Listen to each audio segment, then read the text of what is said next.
Happy 4th of July, Congressman Thompson, and Dave being here. Wanted to quick get your thoughts on Jeffrey's speech. Well, I think obviously it's record-setting and very substantive. I think he energized the Democratic base in our opposition to the bill.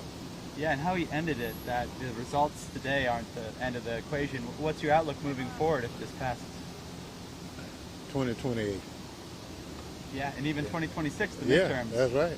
Do you feel like this is bad politics for them, that they're shooting themselves in the foot, that the American people will wake up? Well, I think by that time people will be able to feel the impact of how bad it is for just working people. They claim it is, but a simple thing like the tax, no tax on tips, well, that's for a couple of years, but you made the tax on the rich folk permanent. So I mean, it's smoke and mirrors, you know. Yeah. So I mean, so once you get into it, obviously it's a big deal, and you can only highlight certain things. But when people start getting kicked out of nursing homes and things like that, that's when you're gonna feel it. And you know, they had buffaloed the nursing homes to not be too critical because they could have done worse. And obviously, I have rural hospitals. I have 4 hospitals in my district. Based on what happened here today, the outlook for them to survive is dismal. A day away from the, July 4th, does this bill make you feel patriotic? What emotions come to mind, if not that? But look, I chaired the January 6th Select Committee, and to hear the speaker talk about their support and love for the law enforcement, it's so hypocritical. And rolling that into July 4th, they won't even put up a plaque honoring the men who defended this institution. But yet and still, they come make such a cockamamie notion that we support law enforcement. Give me a break. People will find out. Yeah. Thank you. Thank you, sir. Happy 4th.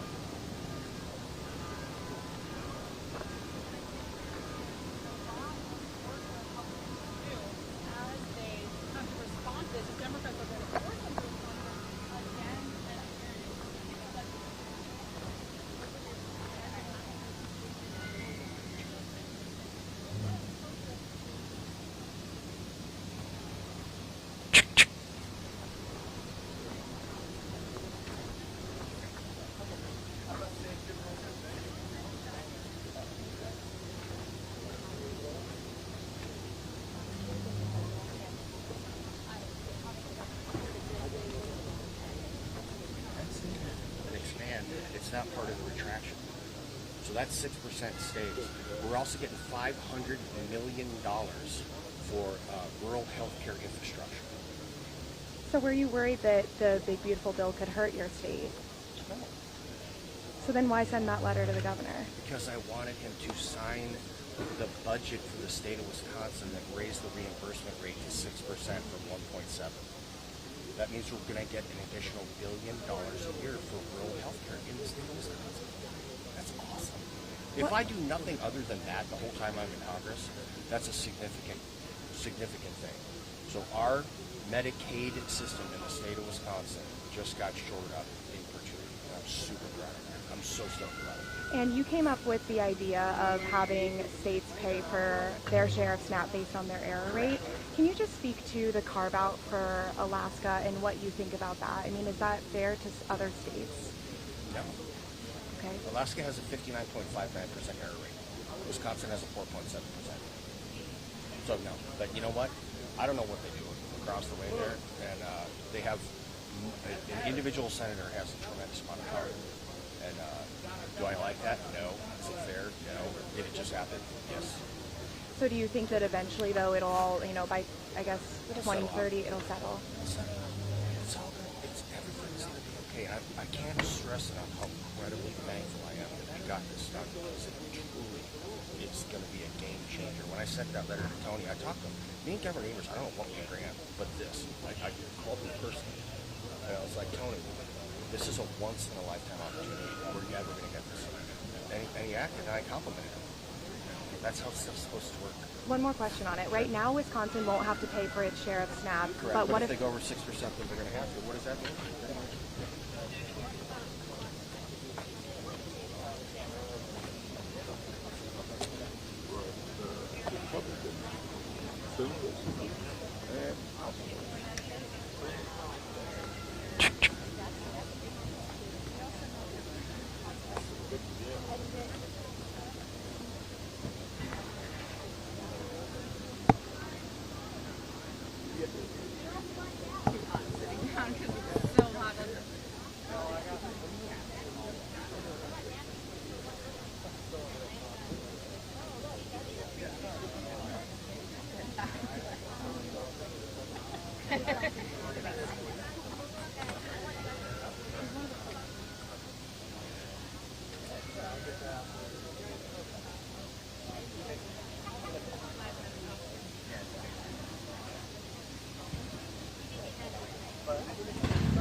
You know what? Let's not be upset about good news, huh?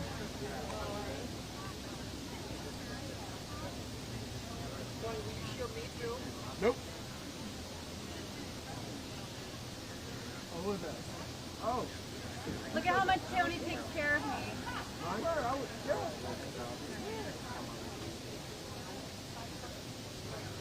Do you want to skip this? No commenting? That might not be bad. He's in the tunnel though. Yeah. You could Get to his office. You could run. Yeah, get to his office.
Congresswoman. What are your thoughts on the bill passing? I think this is one of the saddest days in modern American history. This is the largest withdrawal and ending of healthcare in American history. 17 million people in our country, 17 million Americans in our country are going to lose their Medicaid. They're going to lose their ACA insurance. Small business owners are going to have their healthcare costs skyrocket, and people are going to have their SNAP and WIC cut back. People are going to go hungry. People are going to get sick on a scale unlike anything we've ever seen. And it's all of it is just to finance tax cuts for billionaires and the wealthiest corporations who don't even need it. I don't think I don't think we have ever seen or are prepared for how catastrophic this is set to be for a lot of people. And I think it's devastating. And they're talking about this as though it's some tax cut. Even the stuff that they're talking about, taxes on tips, no tax on tips, that's only for people, that's only up to $25,000. And if you're making less than that, you're already kind of exempt from a lot of these things in the first place. So they're giving people crumbs and they're taking away the whole loaf. And it's just a genuinely really sad day for our country. What about Leader Jeffries' final message, looking ahead to 2026, 2028? Well, to Leader Jeffries' message, he's right. The best thing that we can do right now is press on. And in order for us to salvage what we have and to build through, we have to chart a new course and a new path to our future. And we have to make sure that there are consequences. If you're on Medicaid, if you're on ACA, you are on Medicare and rely on Medicaid to help with your long-term care, there have to be consequences to these votes. And we have to decide if this is just a joke or just for TV or if this is our real lives. And I hope people vote like it's our real lives. Thank you. Thank you so much. Thank you so much. You want to explain what's happening in House floor? So, as we said, So having Hakeem bravely stand there for almost 9 hours and make the case is the best example we can have of fighting back. Thanks very much. Thanks for your time. Appreciate it. Thank you. Hey, Congressman, good to see you again. Nice to Nathan see with AP. Nathan, how are you? On your campus. Yeah, it's when good. you were still getting your It was degree. great. Yeah, thank you. Any comments on what just transpired, the emotions that you're feeling right now after this big bill was just passed? Well, I'm certainly very disappointed and I'm exhausted. I'm not as exhausted as Hakeem Jeffries, but I think every one of us did all that we know how to do to stop this in the legislative process. They have a majority. They won. They had the power and the presence of the president to twist their arms. The threats of primaries, the threats of denying benefits in their district. And now if the bill is as bad as we think it is, it's going to show up in everyday people's lives in the weeks and months to come. And then there will be hell to pay. Do you think the political consequences of the ramifications of this bill will be felt by 2026, by 2028? Well, they will be felt even more in the long run. But yes, I think people will start feeling it right away as the SNAP benefits are cut and as the Medicaid things are cut and as the premiums through the Affordable Care Act go up $10,000 for a family of 4 per year. All that's going to show up right away. These are all pushing America's cost of living up, which is the exact opposite of what Donald Trump promised. Do you think, having it done by the July 4th holiday, they're trying to make it a patriotic thing. Do you feel patriotic about this bill? No, I think in the decades that I've been in and around politics, it's the first bill I can ever remember that actually set out to make life worse for people, to take away benefits, essential benefits like food and health care. I've never seen anything like this before. Usually Democrats and Republicans, in our different ideological ways, we're trying to make things better for people. In this case, the only people that are going to do better are the very, very rich, and they're going to do much better. Are you sad that any of the Republican holdouts, you kept talking about needing just 4 of them, weren't able to come to your side and vote this down? I am very sad about it. It would have been a true profile and courage for those that crossed over. They would have primaries. This may be the end of their political career. But they could also, their children and grandchildren could be proud of them for generations to come. Yeah. And Yeah, you just we- said we just just- was adopted. Yeah, we just didn't see any John McCain moments. Brian Fitzpatrick from Pennsylvania voted no because of the Ukraine funding. But we needed more people to stand up for the people they represent. Thank you for your time. I Yeah. hope you do have a good holiday. Yeah, thank you. Happy 4th. Cheers. All right, cheers.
Mr. Birch. Yeah.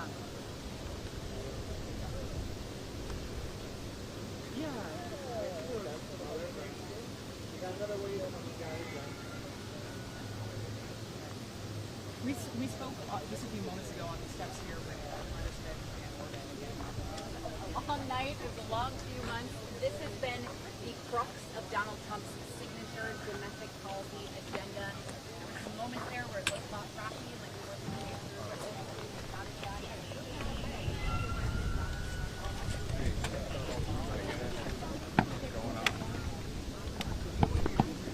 Y'all know these shoes? Y'all see my shoes? I got those on eBay. $16, made in America, Sears.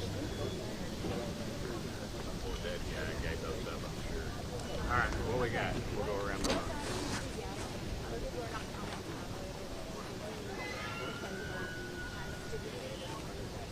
I think some assurances that we're not going to go crazy on these radical environmental things dealing with energy. I think we've got oil in the ground. I know we've got oil in the ground. We've got gas. We've got coal. We can do the small nuclear reactors. We have a real friend in the EPA and Lee Zeldin, and he is fast tracking these things. We're in the past of these things that take 6 to 8 years to get done. And if we want to get out of bed and get out of these crazy foreign wars that are all that's the way we're going to do it.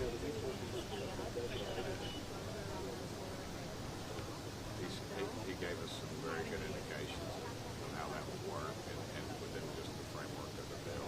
And, ultimately it's up to his permitting. And if he has to,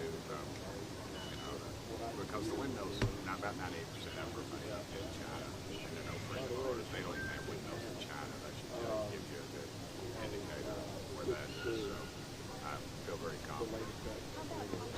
You're just hogging this whole thing. One more, please. Go ahead. She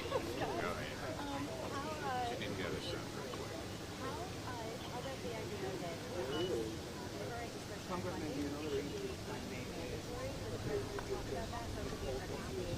Yeah, there was another reconciliation bill, but that was mainly done by some of our leadership, not by the president. Not in my, I guess I talked to him 3 or 4 different times. I mean, he didn't cut it down, but it was just not brought out. But my question, the bottom line here on the red ink really hasn't changed that much. How did you get to that? I know you're concerned about that. I think the interpretation has of what exactly and the people he's going to be putting in charge of it because it's pretty no nonsense folks. The thing I like about Trump and J.D. Vance, President Trump, I should say, is that I've been in with executives from all over the world, and you know, and every different thing. In my former modeling career, of course, it's no joke. But the fact that Trump, when he has an answer, if he gives you an answer, but if he doesn't know the answer, he has the person in the room and he points to them. He doesn't lie to you. He didn't berate me. I know everybody says he's there F-bombing everybody. He's never multiple conversations. I've been against a lot of things, and he's never done an harm to anybody.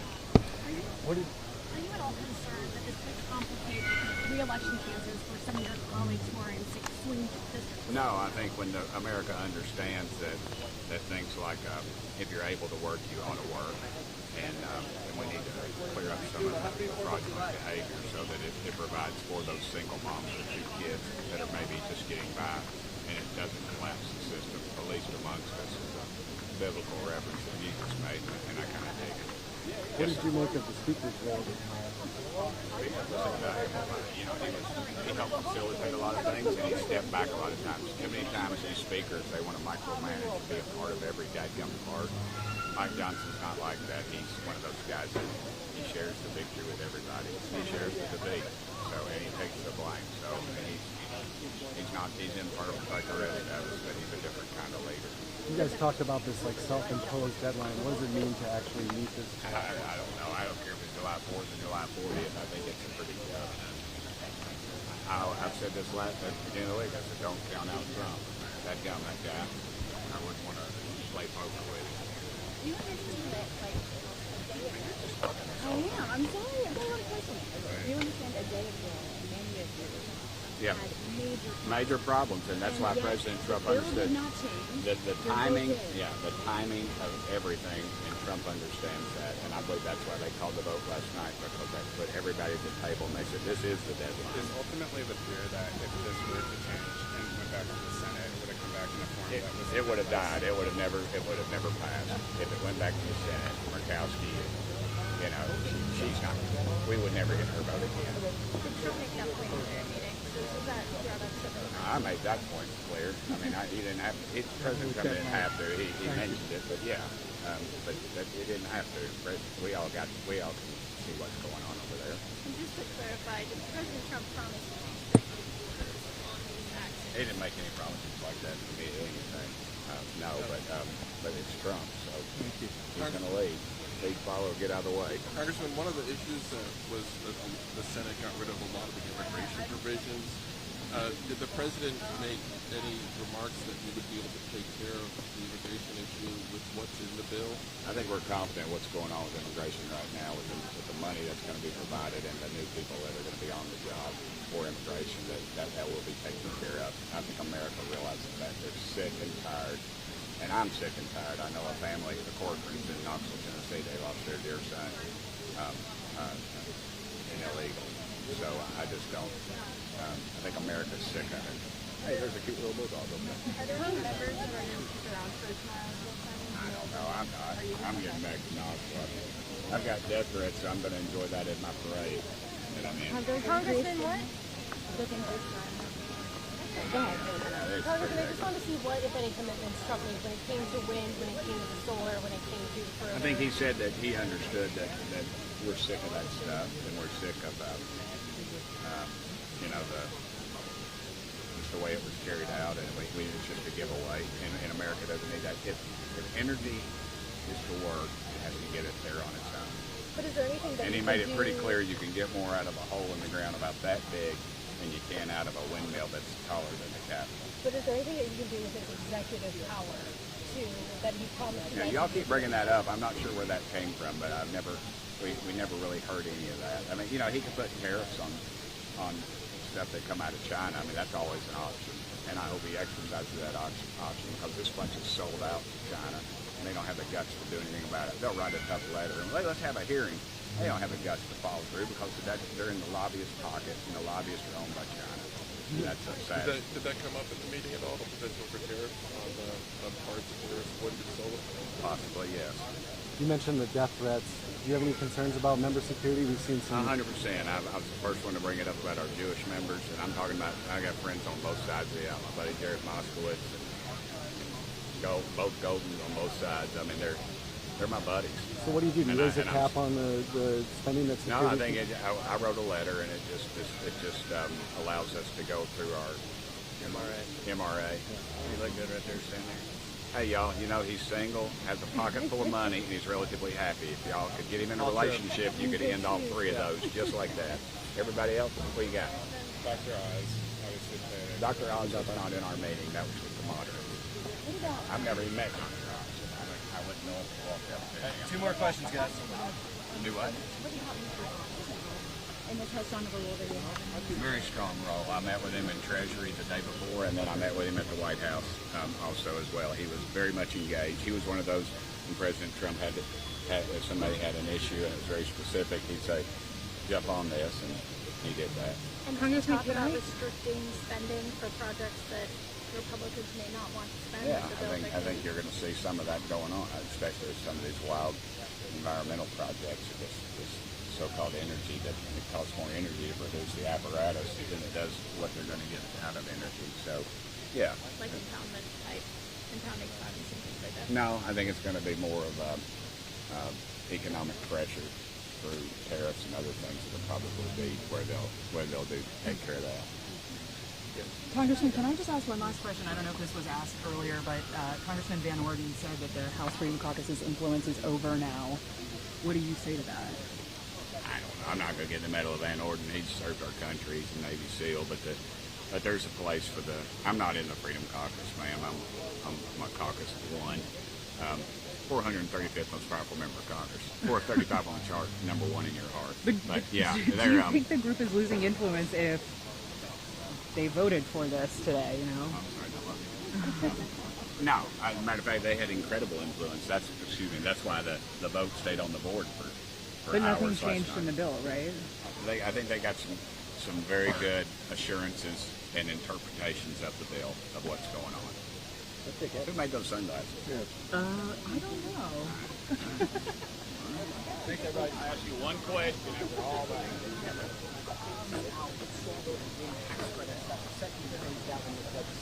Sooner than legislation provides. That's very much unclear. To our knowledge,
Okay.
unusual circumstances.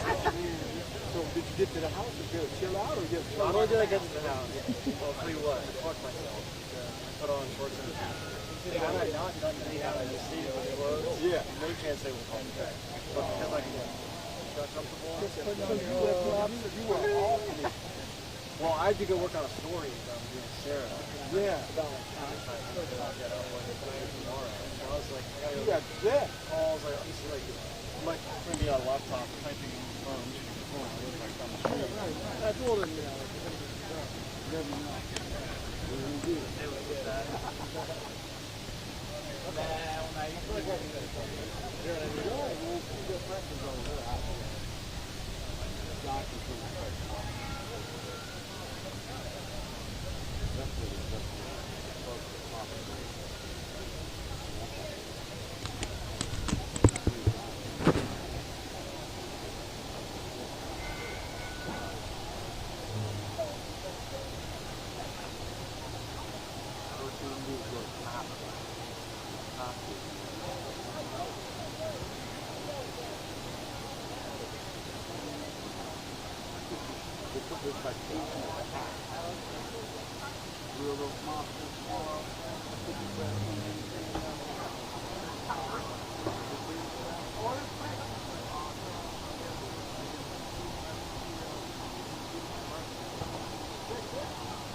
Yeah, because you don't have it back, do you?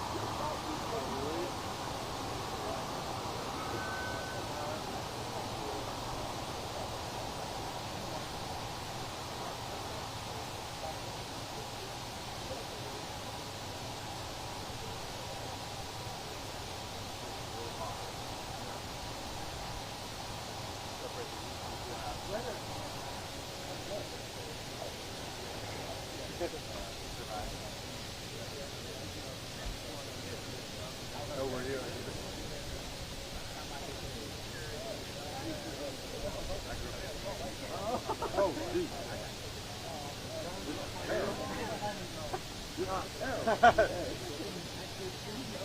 Yeah, sure. Well, golden bill for it.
out of there. Yeah. One thing told me nothing.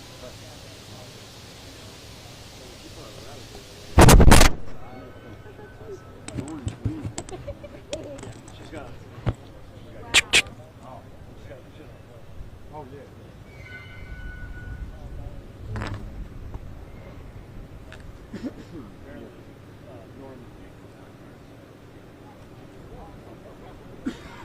Right.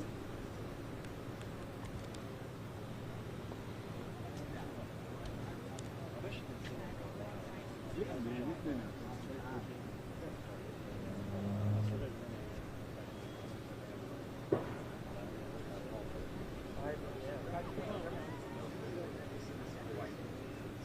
yeah, that's true.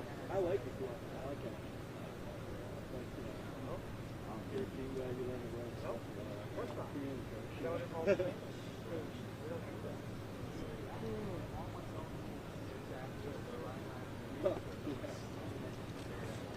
That's certainly true.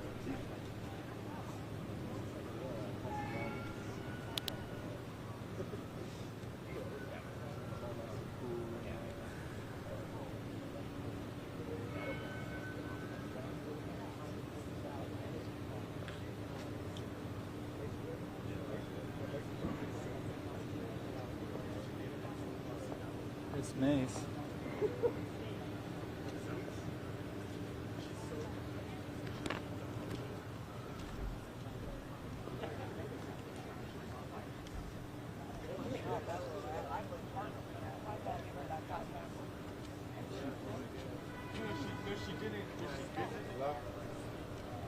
Is that Andy Harris up there?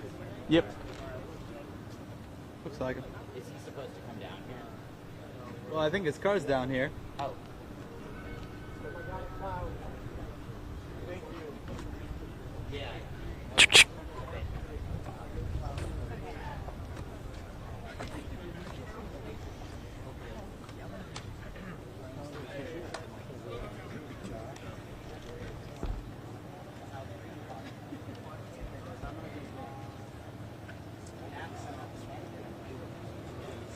If you want to dip in live, just dip in. They're going to have to benefit from that.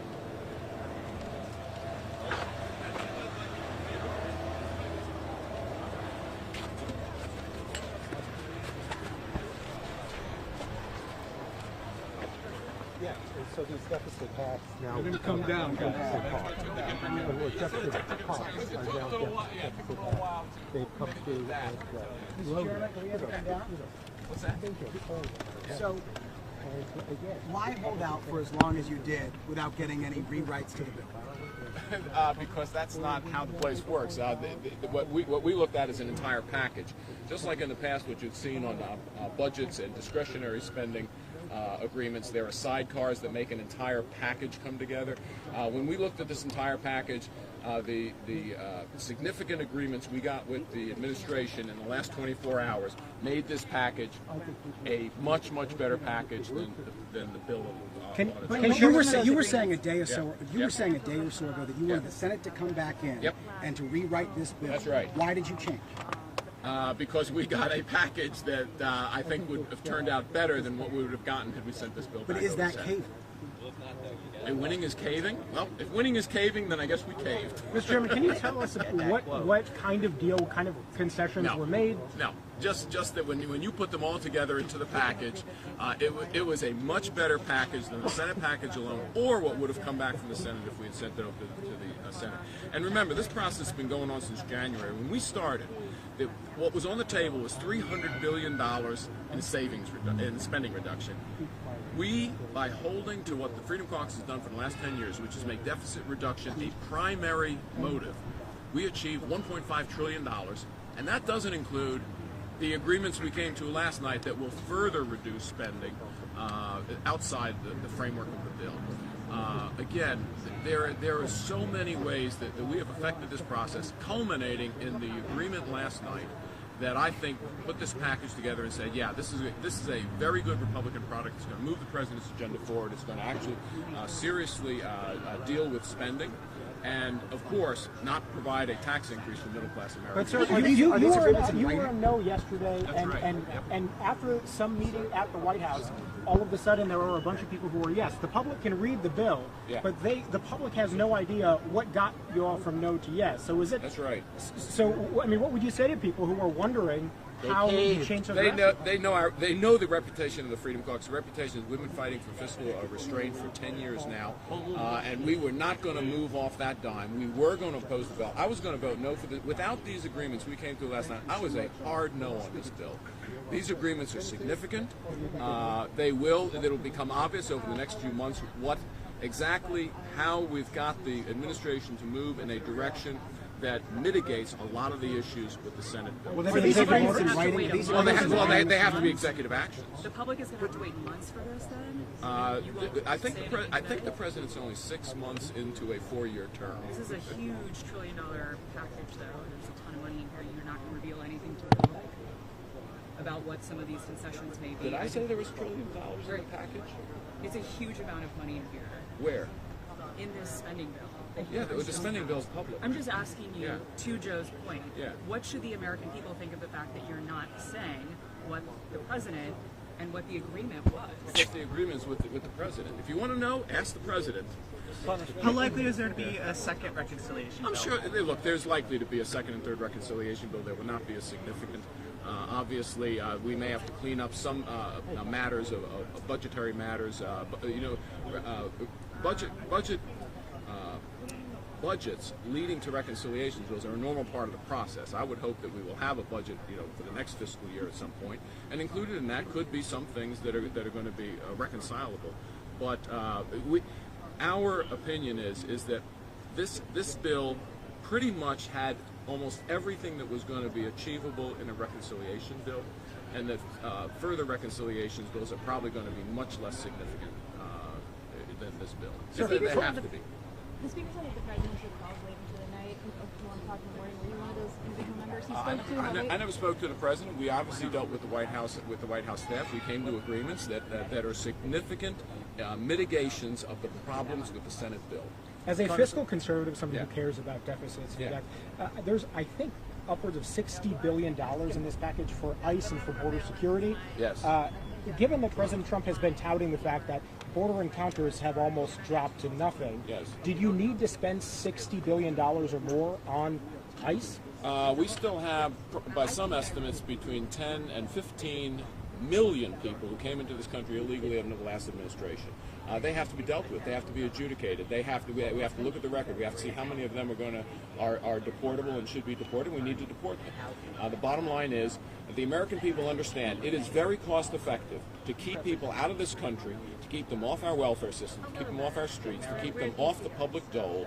And the most effective way is just don't have them enter the country in the first place illegally. Is there a scenario where you could regret voting for this? Where I could regret voting for this. No. Congressman, what would you say to your constituents who watch the condensed legislative timeline and are wondering, did they rush through this? We have been working on this since January. But you only had the Senate version just a couple days ago. This is a process that started in January with a $300 billion offer on the table for spending reduction. It ended up with $1.5 trillion, not including the I will call side agreements that will yield even more significant savings. I think that, how long do we want the process to take? I mean, at some point you have to say, we're going to call for the vote.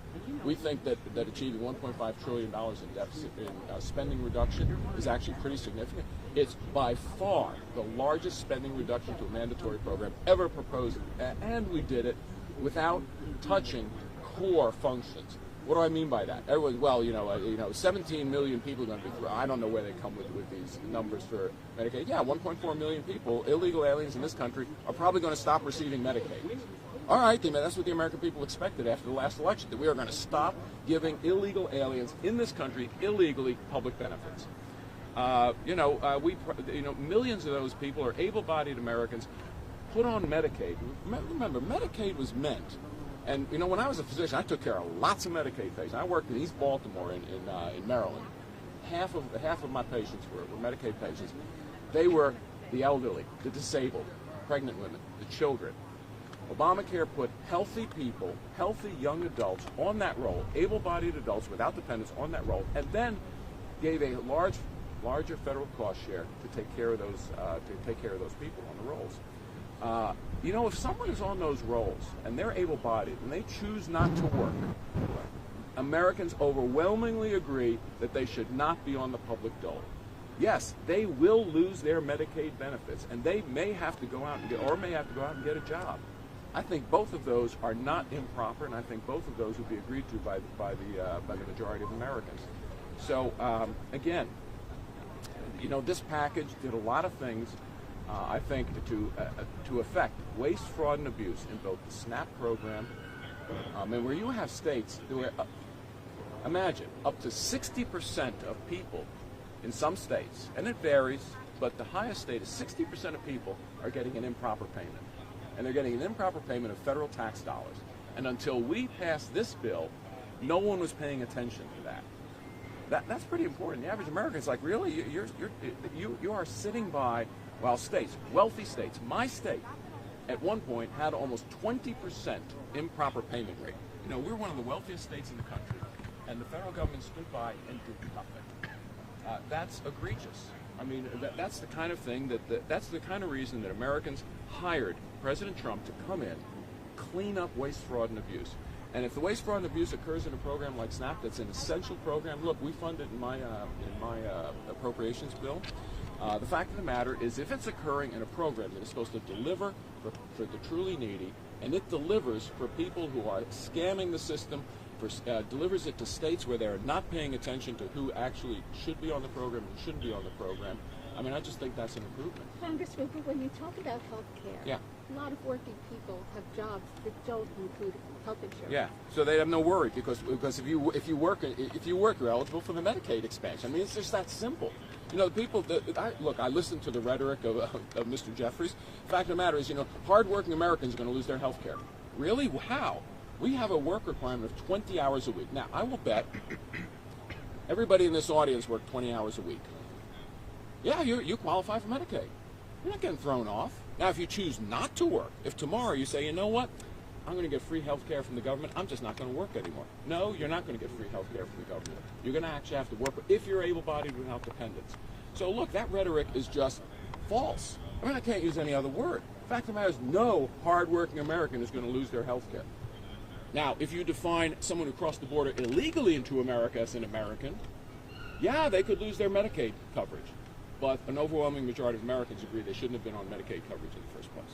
Do you think this is a positive or negative for Republicans heading into the midterms next year? I think when Americans realize that without this bill, the average hardworking American family would have paid thousands of dollars more in taxes, that this is going to secure the border, this is going to end some of the waste, fraud, and abuse that was blatant in the food stamp program, the SNAP program, and Medicaid. I think they're going to go, yeah, when I look at the totality of this package, this is a pretty darn good package, and I'm glad it passed. Congressman Harris. Yes. Baltimore Sun. Yeah. Here. Hey there. Here.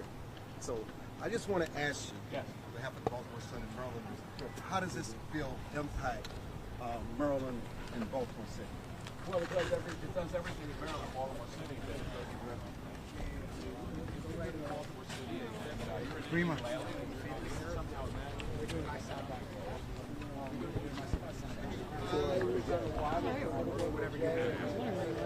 Yeah.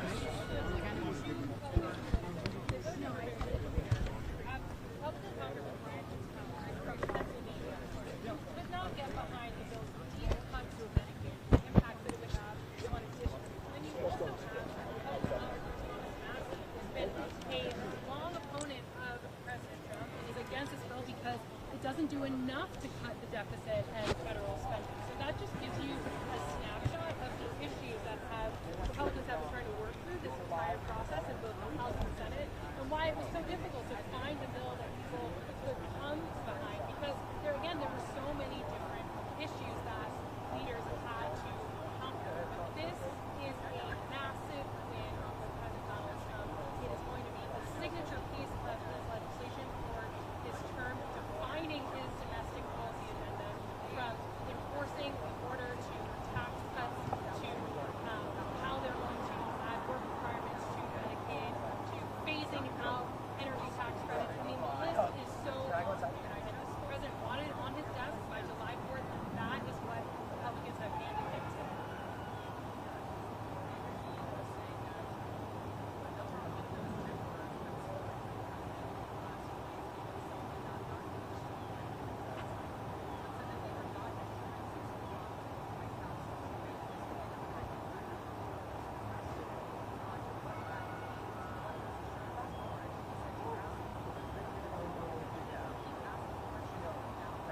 huge gamble. It appears to have played off for the Republicans, but now we have to think about how this is going to play politically, specifically for the 2026 midterms. There is plenty for Republicans to champion here and plenty for Democrats to seize on.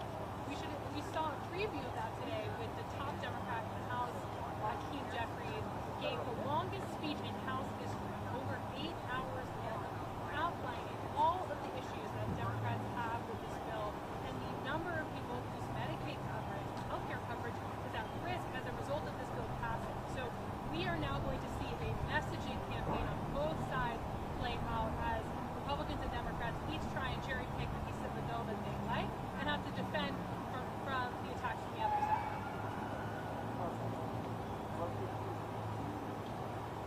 Hey, Kristen, if you're going to be here, why do somebody free of office or instead of playing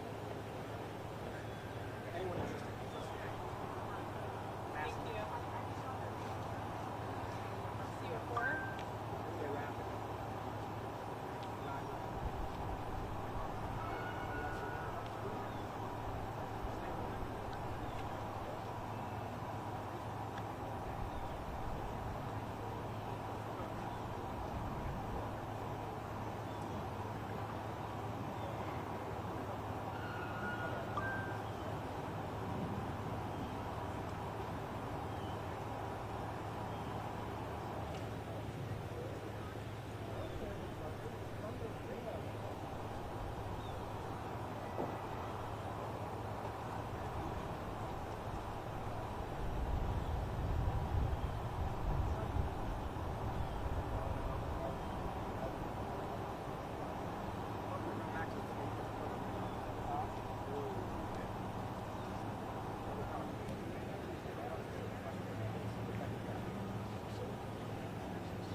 Hard no, because the bill was so bad. And now all of a sudden we're yes for promises that the public is not like no? Like how is that fair? And then he's like, that's just how it works. I thought it was a good fair question.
Alright, ready? We'll do three. Ready? Close. 1, 2, 3, open. Microwave oven for our eyeballs. I got it though. You did? Okay.